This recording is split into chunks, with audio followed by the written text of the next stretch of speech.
우리가 함께 읽은 본문 예레미야인데요, 하나님께 부르신 장면이 우리가 읽었었던 그 초반의 장면입니다. 여러분, 초반부터 많은 이름들이 나오죠. 주인공인 예레미야뿐만 아니라 아몬, 요시야, 여호야김, 시드기야, 그리고 아버지 hil기야의 이름도 등장하게 됩니다. 여러분, 예레미야 외에 나열되었었던 그 이름들, 그 업적들이 대단하였기 때문에 기록하기에 버거울 정도로 유명했던, 획을 그었던 사람들이었습니다. 그럼에도 불구하고 하나님께서는 오직 한 명 예레미야의 그 이름만 기억하고 계시는 거예요. 많은 이름들 중에서 예레미야에게 집중하고 그의 이름만 불러주신 것은 천편일률적으로 타락했던 사람들, 영적으로 흐릿해져 버렸던 사람들, 그리고 하나님을 떠나 살아도 된다는 전반적인 사회적 풍토들과 대비가 되었던 이름이었기 때문이에요. 주님의 이름을 부르시며 주님께서는 예레미야의 이름을 부르시면서 예레미야를 만나셨을 텐데, 이 지점에서 우리가 한번 생각해 볼 수 있겠죠. 사랑하는 여러분, 이름을 보통 언제 짓게 되죠? 이름을 보통 언제 짓게 되나요?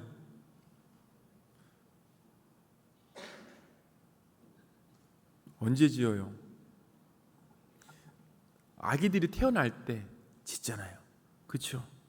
여러분, 누군가가 태어날 때 이름을 짓는다라고 하는 것은 가장 인간적이고 가장 순수하고 가장 때묻지 않은 그때의 본질을 기억하고 기원하라고 하는 그러한 것이에요.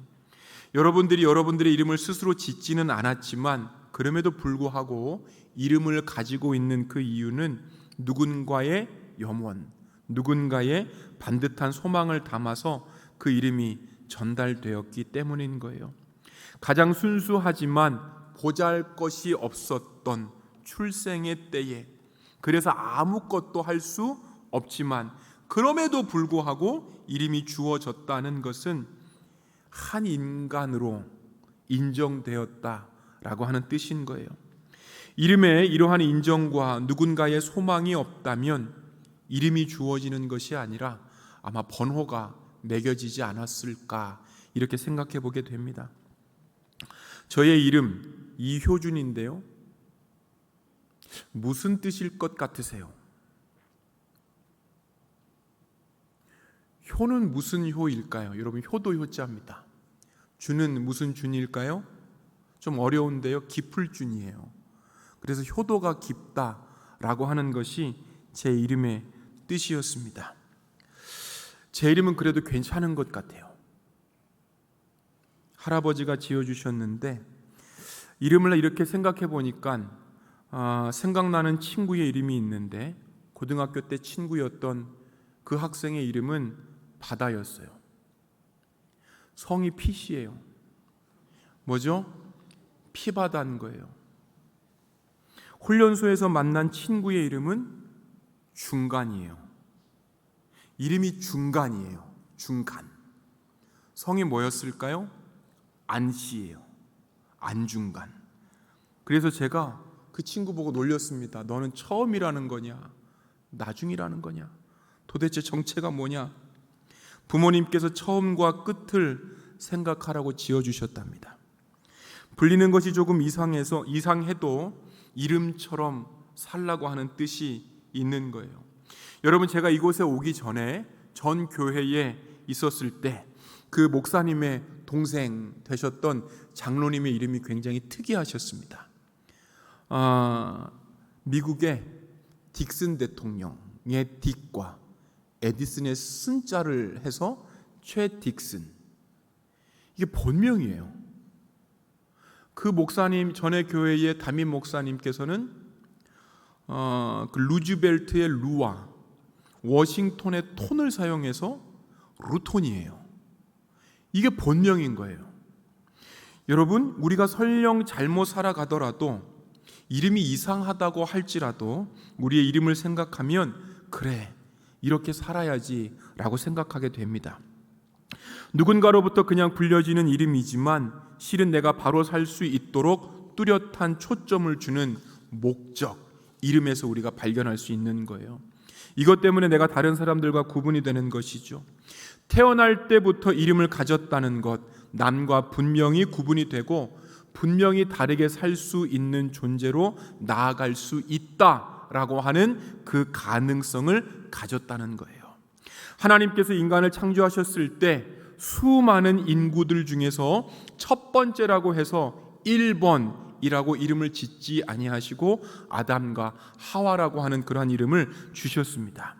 때로는 아브라함에서 아브라함으로 계명을 하시면서 당신의 의지를 더욱더 확고히 하실 때도 있으셨던 거예요. 그런데 세상은요, 각각에게 주어진 독특한 이름과 그분의 목적을 가진 우리들을 이름처럼 기억하지 않고 직업, 직책, 봉급, 성적표와 같은 공적인 이미지로 대충 얼버무려서 기억할 때가 많지 않습니까? 그럴 때마다 우리의 존재들 움츠러들고 여러분 줄어들게 되는 거예요. 그래서 나 다음을 찾기 위해서는요, 세상에 대해서 저항하는 그러한 정신과 마음들도 있어야 됩니다. 목적이 있는 성도라면 하나님 안에서 진정한 의미가 무엇인지, 나의 진정한 의미를 무너뜨리는 것이 그 힘이 무엇인지 알고 대항할 수 있는 힘들을 키워야 되는 거예요. 완전하게 구별된 한 사람 한 사람들을 구분하는 것이 이름이고 그 이름에는 각기 다른 하나님의 계획도 있습니다. 하나님께서 원하시는 존재가 되라는 거예요. 제가 그것을 깨달았을 때에 분명히 나의 이름은 효도를 깊게 하는 것이라고 생각했지만 하나님을 만난 뒤로부터는 아하, 순종을 깊게 하라는 뜻이구나 라고 그 뜻과 의미를 바꾸게 되었습니다. 주님께서 예레미야를 만나주신 후에 그도 이 이름의 진짜 의미를 깨닫게 되는 거예요. 예레미야의 이름 아버지 hil기야가 주어졌습니다. 주님과의 만남 이후 진짜 목적, 자기가 나아갈 방향을 알게 되었었던 거예요. 예레미야 이름을 보니까요, 여호와께서 높이신다, 여호와께서 던지신다 라고 하는 뜻이 있어요. 분명한 것은요, 그게 높여지는 것인지 누구에게 던져지는 것인지 우리 알 수는 없지만 분명한 것은 그 이름 안에 여호와라고 하는 하나님의 이름이 들어가 있습니다. 이러한 것으로 보아서 하나님께서 언젠가는 쓰시지 않을까, 하나님께서 언젠가는 우리의 가문을 높여주시지 않을까, 하나님께서 언젠가는 예레미야를 더 높게 쓰시는 그 날이 오지 않을까라고 하는 아버지 hil기야의 막연한 기대감이 녹아져 있었던 거예요. 왜냐하면요, 아버지 hil기야 가문의 영광을 되찾았으면 좋겠다는 의지를 가지고 아들의 이름을 지었습니다. 왜냐하면 몰락한 집안이었기 때문에 그래요. 여러분, 그의 집안 베냐민 땅 아나돗이라고 하는 그 지역에 터를 잡았습니다. 그러니까 우리가 알 수 있는 것은 뭐냐면 그 베냐민 땅 그리고 아나돗, 제사장 hil기야 가문이라고 하는 이 세 정보를 알 수 있는 거예요. 아나돗을 보니까요, 베냐민 지파의 땅이면서도 레위 지파 사람들에게 제공되었었던 그러한 땅인 거예요. 아나돗이 지금 이렇게 지도를 한번 보시니까 가깝죠. 예루살렘하고 가깝습니다. 4km 차이 나는 거예요. 그러니까 제사장 가문들이 머물면서 예루살렘으로 가면서 제사를 섬기기에 굉장히 적합한 그러한 거리였다라고 한다는 거예요. 그런데 가깝다고요? 좋은 장소만은 아니었습니다. 잠깐 솔로몬 시대로 들어가 보면 다윗이 죽고 솔로몬이 왕이 될 때에 이거를 그냥 아주 편안하게 내가 아버지가 왕이니까 그 다음 왕이 되어야지 라고 아주 왕위 계승을 편안하게 받은 것은 아니었어요. 다윗이 죽은 다음에 솔로몬이 왕위 계승할 때 똑같이 그 왕의 자리를 노린 사람이 바로 아도니아, 핫깃 아도니아 왕자라고 하는 그러한 사람들도 있었어요. 이 왕위 전쟁이 일어날 때에 다윗의 제사장 아비아달이 솔로몬을 택하지 않고 아도니아 왕자를 택하게 됩니다. 그러니까 솔로몬이 왕이 되었을 때에 이 아도니아를 귀향을 보내는데, 그 귀향을 보낸 장소가 바로 아나돗, 우리가 지도에서 보았었던 그러한 장소인 것이죠. 그래서 자천된 혹은 귀향을 가게 된 그러한 장소였다는 거예요. 그래서 여러분, 제사장 가문이라고 할지라도 아하, 내가 몰락했구나, 우리 가문이 몰락했구나 라고 하는 그러한 피해의식들 혹은 변방의식들과 같은 것들이 있었다는 것이죠. 예레미야가 제사장 가문 출신이지만 그 직분을 그래서 감당하지 못했었던 거예요. 과거의 영광을 회복하고자 예레미야 아버지는 아들에게 하나님께서 높이실 것이다, 하나님께서 던지실 것이다, 이렇게 인간적으로 아주 막연하게 지었을 가능성이 굉장히 높습니다. 그럼에도 불구하고 예레미야가 자신의 이름의 본뜻을 잘 파악하지 못했음에도 불구하고 하나님께서 만나 주시니까 아하, 이런 식으로 나의 인생이 전개되는구나 라고 하는 그 눈치를 보였을 거예요. 예레미야가 자라면서 그가 갈 수 있는 사회적 영역은 어디였을까요? 제사장이었기 때문에 일반적으로 예언자가 됐거나 혹은 제사장이 됐거나 혹은 서기관과 같은 그러한 종교적인 업무들을 선택할 수 있었을 거예요. 그런데 그 길을 걷지 않죠. 더 잘 나아갈 수 있는 기회들이 분명히 많았음에도 불구하고 하나님의 던지심, 하나님의 높이심이라고 하는 그 이름의 뜻에 맞추어 창처럼 사람들에게 던져져서 사람들의 말씀을, 사람들의 마음을 꿰뚫는 하나님의 말씀을 전하는 사람으로 결국엔 서게 됩니다. 여러분, 이 예레미야가 얼마나 사람들에게 찔리는 하나님의 말을 전했는가. 예레미야 18장 18절을 가보면 백성들이 견디다 못해서 예레미야를 죽일 그러한 전략들을 만들어내게 됩니다. 어쨌든 간에 평판들을 떨어뜨려서 예레미야의 말, 나 듣기 싫다, 신경 쓰고 싶지 않다, 이렇게 예레미야를 죽이려고 했던 사람들이 우리가 읽었었던 많은 왕들이었습니다. 하나님을 만난 후 이름의 정확한 뜻과 방향을 알았던 그는 당시의 유일한 사람이 되어서 하나님의 마음을 시원하게 하고 본인만 위하여 살지 않고 세상과 현실, 하나님께서 가라고 하신 그곳에 창처럼 던져지게 된 거예요. 여러분, 그렇습니다. 부르심을 받아 깨달을 때에 세상의 환락에 내가 있는지 없는지 깨닫게 됩니다. 부르심을 받아봐야 환락으로부터의 빠짐을, 건짐을 받을 수 있는 거예요. 부르심을 받아봐야 불신자들과 사회적인 분위기에 떠밀려 그저 그런 인생들을 살 수 있지 않게 되는 거예요.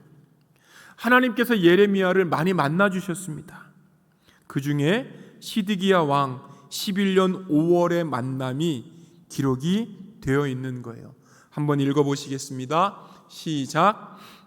내가 너를 모태에서 짓기도 전에 너를 택하고 내가 태어나기도 전에 너를 거룩하게 구별해서 뭇 민족에게 보낼 예언자로 세웠다. 우리 한 번만 더 읽어보시겠습니다. 내가 너를 모태에서 짓기도 전에 너를 선택하고 내가 태어나기도 전에 너를 거룩하게 구별해서 뭇 민족에게 보낼 예언자로 세웠다. 여러분, 5절을 읽으면서 혹시 감동되는 그러한 단어와 같은 것들이 있습니까? 저는 전에라고 하는 단어가 들어왔습니다. 전에. 우리가 예레미야를 보았을 때요, 알 수 있는 정보는 베냐민, 아나돗, 몰락한 제사장 가문, 이것만 가지고 예레미야를 아는 것이지만 하나님은요, 이미 예레미야가 태어나기 전부터 그를 알고 계셨던 거예요.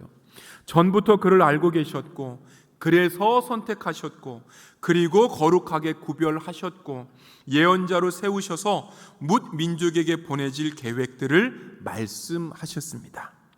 예레미야가 하나님을 알기 전에 주님께서 그를 먼저 아셨습니다.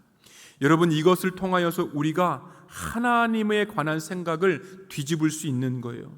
여러분들, 우리가 생각할 때에 우리가 하나님을 먼저 발견한 것 같고 우리가 하나님을 먼저 믿어주는 것 같지만 이미 그 전부터 하나님께서 저와 여러분들을 아셨다는 거예요. 우리가 하나님을 흥미로 느끼기 전부터 주님은 저와 여러분들을 아셨고 탐구의 대상으로 삼으셨습니다. 그리고 중요한 존재들로 여러분들을 고르셨기에 우리가 세상에 나올 수 있었던 거예요. 이미 이전부터 하나님께서 우리를 생각하셨다라고 하는 것, 소중한 존재들로 여겨졌다는 뜻입니다. 그렇다면 이 부분에서 우리가 한 번 더 고민해 볼 수 있습니다. 하나님께서 이미 우리를 소중하게 여기셨고 하나님께서 이미 저와 여러분들을 귀하게 여기셨으면 다른 곳에서 인생의 해답과 인생의 길을 찾을 이유가 없다는 거예요. 우리 인생을 먼저 아시는 그분께 가기만 하면 될 것, 각자를 향한 삶의 진실을 알려주시는 그분께 달려가면 될 것, 이러한 분을 두고 먼저 아셨던 주님과의 만남을 피한 채 나로부터 그 모든 것들을 발생시키려는 시도는 교만과 같습니다. 조금 더 생각해 보시면요, 세상을요 저와 여러분들이 창조하지 않았습니다. 우리의 인생도 우리가 만들지 않았습니다. 누군가로부터 창조되었고 누군가로부터 지어졌을 뿐인 거예요. 나도 모르는 사이에 태어나서 이미 만들어진 세계와 환경과 세상에 적응해 가는 거예요. 내가 무엇을 하기도 전에 이미 누군가의 활동, 이미 누군가의 열심으로 만들어진 이 세상 속에서 저와 여러분들이 살고 있습니다. 그렇다면 제대로 된 인생을 살려면 우리 이전에 시작하셨고 지금도 이끌어 가시는 그분의 손길이 필요하다고 하는 그 믿음을 가지는 것이 정상입니다. 예레미야의 이름을 짓기 전부터 시작된 것, 나의 생각 이전에 그 어떤 생각이 있었다라고 하는 것, 그것이 하나님의 뜻인 거예요. 기억하십시다. 예레미야를 전부터 기억하셨다는 것, 이것은요 예레미야가 시작한 것이 하나도 없다는 거예요. 진리를 발견한 것도 아니고 그 무언가를 만든 것도 아니고 그 안에 스스로 숨을 넣어서 그 스스로 생명을 시작한 것도 아니에요. 그것을 예레미야를 만날 때 하나님께서 알게 해주셨습니다. 이런 예레미야에게 하나님께서 무엇을 이어서 말씀하고 계십니까? 한 번 더 읽어보겠습니다. 시작.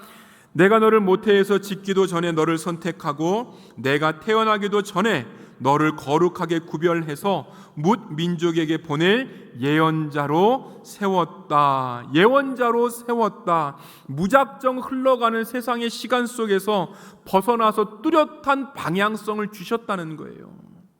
예언자로 세우셔서 하나님께서 보이실 일들이 어떤 일들입니까? 예수님의 일처럼, 하나님의 일처럼 구원을 주시는 일, 복을 주시는 일, 공급하시는 일, 살게 하시는 일, 치유하시는 일, 깨닫게 하시는 일들을 예레미야를 통하여서 주님께서 하시기를 원하셨던 거예요. 하나님의 일에 참여하기로 구별된 예레미야, 사태가 어떻게 돌아가는지, 세상을 어떻게 파악해야 되는지 그러한 충분한 시간이 없었다 할지라도 중요한 것, 하나님의 편에 섰다는 거예요. 우리도 마찬가지죠. 현실에 살아가면서 현실에 묻혀 살아갈지, 현실의 방관자로 살아갈지, 혹은 거룩하게 구별이 되어서 목적에 부합한 그 인생을 살아갈지, 결국에는 이러한 것들 중에서 하나를 살게 되는 것이 저와 여러분들의 인생입니다. 예수님 때도 마찬가지셨어요. 예수님께서 제자들을 부르셔서 일하러 가실 때에 어느 한 제자가 나와서 얘기해요. 주님, 내가 먼저 가서 내 아버지를 장례하게 하여 주옵소서. 이렇게 말씀했던 거예요. 이렇게 얘기했었을 때 우리나라 같은 경우에는 장례를 할 때 어떻게 하죠? 3일장 하죠. 때로는 4일장 하잖아요. 여러분, 유대민족에는 그런 장례가 없어요. 죽으면 곧바로 장례해야 되는 거예요. 죽은 즉시 장사해야 되고 기본적으로 7일을, 아들, 딸들은 1년 동안 애도를 합니다. 죽은 자를 위해서 기도하고 찬양도 못 드리고 면도나 머리도 자를 수 없는 이러한 자가 예수님을 따를 때 예수님 뭐라고 말씀하셨습니까? 죽은 자들이 그들의 죽은 자들을 장사하게 하고 너는 지금 나 따라라. 너 지금 나를 따르라. 이거 말씀하셨던 거예요. 나의 부르심에 지금 순종해서 빨리 영혼들을 살리러 가자. 우리의 삶에서 가장 민감하고 가장 신경 써야 될 것이 장래임에도 불구하고 주님께서는 그것보다도 더 중요한 것, 급박한 부르심이 있다를 말씀하셨습니다. 하나님께로부터 선택을 받았다는 것, 그분의 부르심이 먼저임을 깨달아야 됩니다. 영적인 전쟁과 구원의 추수가 일어나는 곳이 나의 터전임을 아는 것, 이것이 바로 부르심의 시작인 것이죠. 여러분이 여전히 5절 한 절을 더 보시도록 하겠습니다. 내가 너를 모태에서 짓기도 전에 너를 선택하고 내가 태어나기도 전에 너를 거룩하게 구별해서 뭇 민족에게 보낼 예언자로 세웠다. 하나님께서 예레미야에게 주신 일, 바로 세우셨던 일이셨습니다. 이 세웠다는 것 원문으로 보니까 누군가에게 던져졌다, 누군가에게 주어졌다라고 하는 뜻인 거예요. 예레미야를 민족들에게 던져졌던 것처럼, 예레미야를 주님께서 필요하시는 그 사람들에게 보내주셨던 것처럼 여러분, 예수님도 우리에게 보내주셨다라고 하는 그 사실을 알고 계십니까? 예수님이신 하나님께서 우리에게 보내주신 거예요. 하나님께서 우리에게 던져지셨기 때문에 우리가 살 수 있었던 것처럼 예레미야도 그 누구를 살리려 던져진 거예요. 저와 여러분들도 이것이 삶의 목적이지 않습니까? 많은 사람들이 스스로에게 꽉 붙잡힌 나머지 자기를 위하여서 본인의 미래를 잘 되게 해보겠다고 애를 씁니다.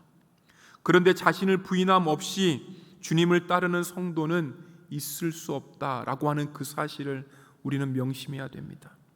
몰락한 제사장 집안이지만 여전히 존경받는 위치에 있었기 때문에 본인의 고향에서 죽치고 앉아서 평화롭게 살 수 있었습니다. 아버지가 주는 안정직에 만족하면서 삶을 즐길 수 있었습니다. 그렇게 하다가 또 다른 기회가 오면 머리를 잘 굴려서 더 나은 곳으로 얼마든지 떠날 수 있었습니다. 그런데 그러기에는 주님과의 만남이 너무 깊었고 주님과의 부르심이 너무나도 확실했었던 거예요. 그래서 예수님께서 던져지셨던 것처럼 그도 하나님께서 던지셨던 것이죠. 우리도 이처럼 하나님께서 원하시는 그 장소, 그 사람들에게 던져져야 됩니다. 어쩌면 우리는 이미 주님께서 원하시는 그 장소에 그 사람에게 던져진 사람인지도 몰라요. 사명은 있는데 현실은 아직도 두려워서 6절처럼 대꾸할 때도 있지 않습니까? 한번 읽어보시겠습니다. 주 나의 하나님, 저는 말을 잘할 줄 모릅니다. 저는 아직 너무나 어립니다. 하나님, 나는 안 됩니다. 하나님, 나는 모릅니다.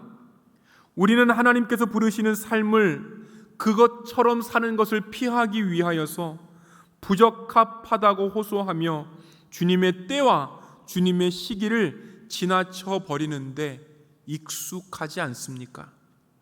핑계를 만들고 그 핑계들을 적합하게 꾸미는데 익숙하지 않습니까?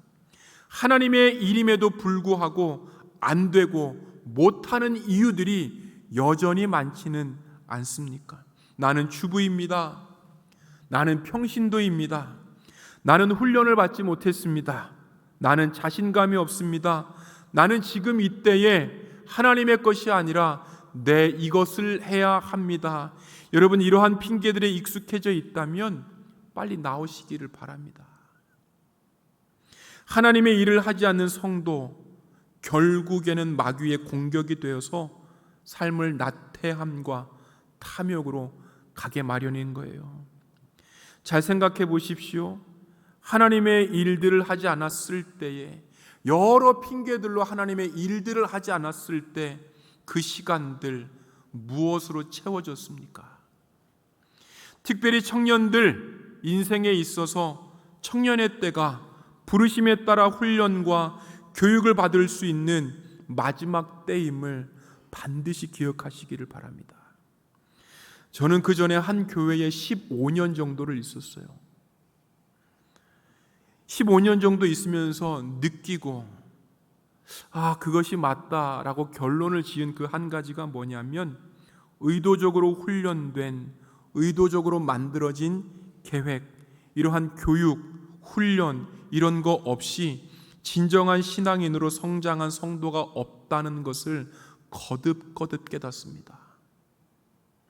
부르심에 따른 훈련과 헌신의 때를 놓치면 결국 남는 것, 탁월한 핑계가 남는 거예요.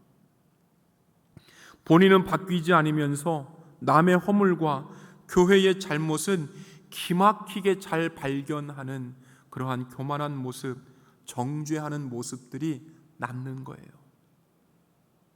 이러한 사람들에게 주님께서 뭐라고 말씀하실까요?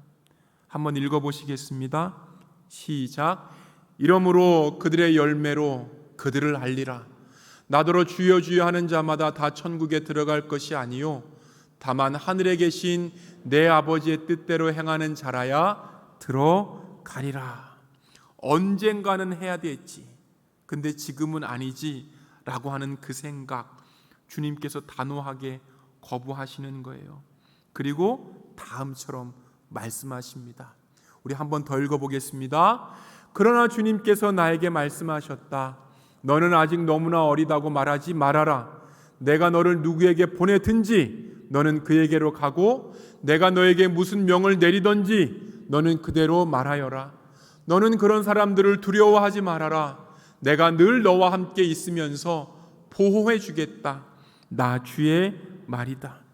여러분, 믿음의 길로 들어서면 결국 주님의 일이 벅차거나 부담된다고 미루지 않고 그 일로 뛰어드는 거예요. 우리의 바쁨과 우리의 느낌과 우리의 경험으로 이러한 하나님의 일들을 할지 말지를 결정하는 것이 아니라, 하나님께서 이미 결정하셨기 때문에 내가 간다, 이런 생각에 휩싸이게 되는 거예요. 그분의 부르심, 자격이 없어도 곧 자격과 새 힘으로 덮어주신다는, 그래서 당신이 원하시는 인물이 되게 하시겠다고 하시는 것, 이것이 바로 부르심인 거예요. 실제로 예레미야가 어떻게 되었을까요? 한번 더 읽어보실까요? 시작. 내가 오늘 너를 튼튼하게 방비된 성읍과 새 기둥과 노성벽으로 만들어서 이 나라의 모든 사람 곧 유다의 왕들과 관리들에게 맞서고 제사장들에게 맞서고 이 땅의 백성에게 맞서게 하겠다. 하나님의 말씀처럼, 부르셨던 하나님의 그 말씀처럼 예레미야 쇠기둥과 노성벽이 되어서 맞서는 자가 되었습니다. 이스라엘의 멸망까지 5명 그 왕의 압박들을 견디면서 누군가를 깨뜨렸고 다시 세우는 일들을 감당하게 되었습니다. 여러분, 말씀을 맺기를 원하는데요, 우리에게 주어진 그 이름, 그 이름에 주님의 만남이 주어지기를 소망합니다. 그 만남에서 주님의 부르심을 발견하기를 소망합니다. 그 발견 가운데에 우리의 시간과 우리의 열정과 우리들의 마음이 쏟아지기를 소망합니다. 또 기억합시다. 우리의 인생 우리가 만들지 않았던 거예요. 하나님께서 만드셨던 그 세상, 하나님께서 만드신 그 환경, 만들어주신 그분을 바라보며 인생의 목적을 한 걸음 더, 인생의 방향을 그분께로 수정하시면서 하루하루의 삶들을 기쁨으로 살아나아가시는 여러분들 되시기를 소망합니다. 기도하시겠습니다.